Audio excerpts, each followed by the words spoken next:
നമ്മൾ ഇന്നത്തെ ക്ലാസ്സിൽ നോക്കാൻ പോകുന്നത് ഒരു വളരെ ചെറിയ ടോപ്പിക്കാണ്. പക്ഷേ ആ ടോപ്പിക്കിൻ്റെ ഇമ്പോർട്ടൻസ് എന്ന് പറഞ്ഞാൽ അത് അത്ര വലുതാണ്. നമ്മൾ LGS മുതൽ ഡിഗ്രി ലെവൽ വരെയുള്ള ഏതൊരു PSC പരീക്ഷ എടുത്തു നോക്കിയാലും നമുക്കവിടെ കാണാൻ കഴിയുന്നൊരു ക്വസ്റ്റ്യനാണിത്.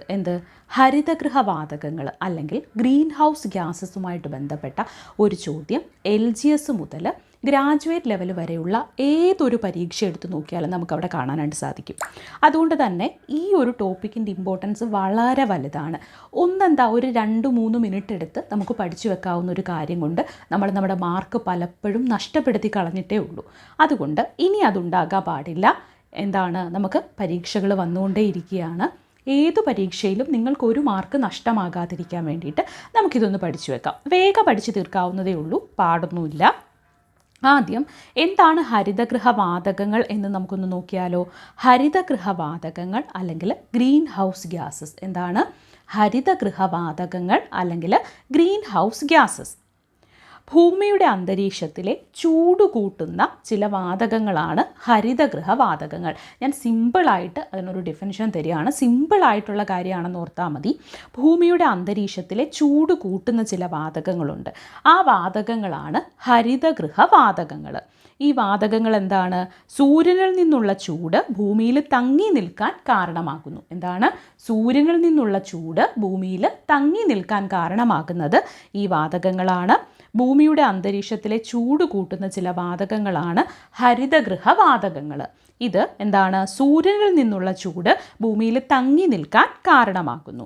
അതുപോലെ തന്നെ ആഗോള താപനത്തിന് കാരണമാകുന്ന വാതകങ്ങളാണ് ഈ ഗ്രീൻ ഹൗസ് ഗ്യാസസ്. ആഗോള താപനം എന്നൊക്കെ അറിയാം. അത് നമുക്ക് ഡീറ്റെയിൽ ആയിട്ടൊരു ഒരു ക്ലാസ് ആയിട്ട് തന്നെ എടുക്കാം. ഇവിടെ ഇത്രയും മനസ്സിലാക്കുക. ആഗോള താപനത്തിന് കാരണമാകുന്ന വാതകങ്ങളാണ് ഗ്രീൻ ഹൗസ് ഗ്യാസസ്. ഈ വാതകങ്ങൾ സൂര്യനിൽ നിന്നുള്ള ചൂട് ഭൂമിയിൽ തങ്ങി നിൽക്കാനായിട്ട് കാരണമാകുന്നുണ്ട്. ഭൂമിയുടെ അന്തരീക്ഷത്തിലെ ചൂട് കൂട്ടുന്ന ചില വാതകങ്ങളാണ് ഹരിതഗൃഹവാതകങ്ങൾ.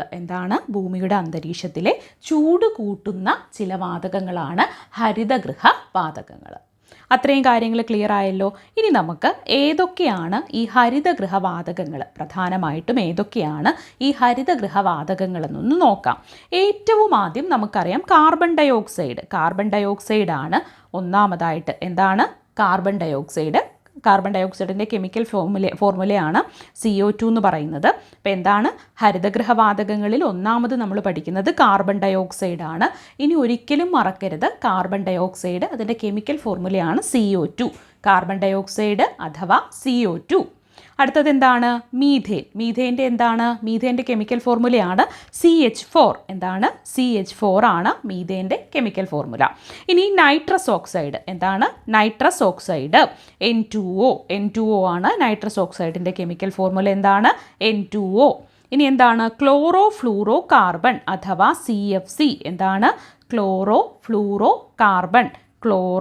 ഫ്ലൂറോ കാർബൺ അതാണ് CFC. Carbon dioxide. ഒന്ന് ഓർത്തു വെക്കുക, കാർബൺ ഡയോക്സൈഡ് ഉണ്ട്, അതുപോലെ നൈട്രസ് ഓക്സൈഡ് ഉണ്ട്. ഇവിടെ 2 ഓക്സൈഡ് ചേർത്തുള്ളതൊന്ന് ഓർത്ത് കണക്ട് ചെയ്യുക. കാർബൺ ഡയോക്സൈഡ് ഉണ്ട്, നൈട്രസ് ഓക്സൈഡ് ഉണ്ട്, പിന്നെ മീഥേൻ ഉണ്ട്, ക്ലോറോ ഫ്ലൂറോ കാർബൺ ഉണ്ട്. മീഥേൻ ഉണ്ട്, ക്ലോറോ ഫ്ലൂറോ കാർബൺ ഉണ്ട്. അപ്പോൾ ഹരിതഗൃഹവാതകങ്ങളാണ് carbon dioxide, methane, nitrous oxide, chlorofluorocarbon. ഭൂമിയുടെ അന്തരീക്ഷത്തിലെ ചൂട് കൂട്ടുന്ന ചില വാതകങ്ങളാണ് ഹരിതഗൃഹവാതകങ്ങൾ. ഈ വാതകങ്ങൾ സൂര്യനിൽ നിന്നുള്ള ചൂട് ഭൂമിയിൽ തങ്ങി നിൽക്കാൻ കാരണമാകുന്നുണ്ട്.